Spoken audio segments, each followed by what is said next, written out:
ఇంటింటికి 5,00,000 బీమా, ఆడబిడ్డ పుడితే 5,000, ఇల్లు కట్టుకునే వారికి 21,000, పెళ్లికి పుస్తమెట్టలు. రంగారెడ్డి జిల్లా కొత్తపేటలో ఓ అభ్యర్థి హామీలంట. ఇవి చూడండి, సర్పంచ్ ఎలక్షన్స్ రాగానే వింతలు విచిత్రాలు చూస్తున్నాం.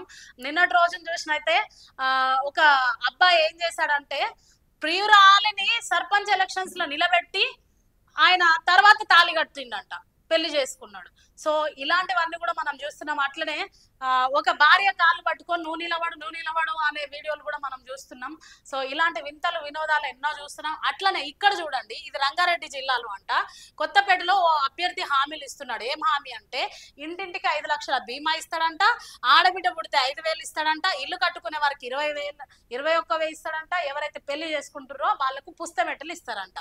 ఇంకా చూడండి, గద్వాల్ జిల్లా సల్కాపురం అభ్యర్థి ఏం చెప్పాడంటే, ఉచిత ambulance, gas cylinder, bond paper పై 22 హామీలు ఇచ్చిరంట. అట్లనే ఆదిలాబాద్ జిల్లాలో 22 హామీలు, నిజామాబాద్ జిల్లాలో 10 హామీలు, జనగాం జిల్లాలో 6 చోట్ల ఈ హామీలతో ఏమైందంట, 6 చోట్ల ఏకగ్రీవంగా ఎన్నికైండ్రంట.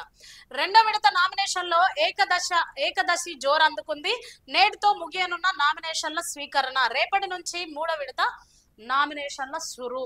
సో పంచాయతీ ఎలక్షన్స్ వచ్చినప్పటి నుండి ఎన్నో వింతలు వినోదాలు చేస్తున్నాం. వేలం పాటలతో పదవులను తీసుకున్నట్టు చూస్తున్నాం, నిలబడ్డం చూస్తున్నాం, అట్లనే పెళ్లిళ్ళు చూస్తున్నాం. సో ఇప్పుడైతే 22 హామీలు కూడా ఇచ్చినట్టు చూస్తున్నాం. అయితే గ్రామంను ఎవరైతే తీర్చిదిద్దుతారో ఆ ప్రజానాయకులకే ప్రజలారా ఛాన్స్ ఇవ్వండి అని మేము కూడా తెలియపరుస్తున్నాం.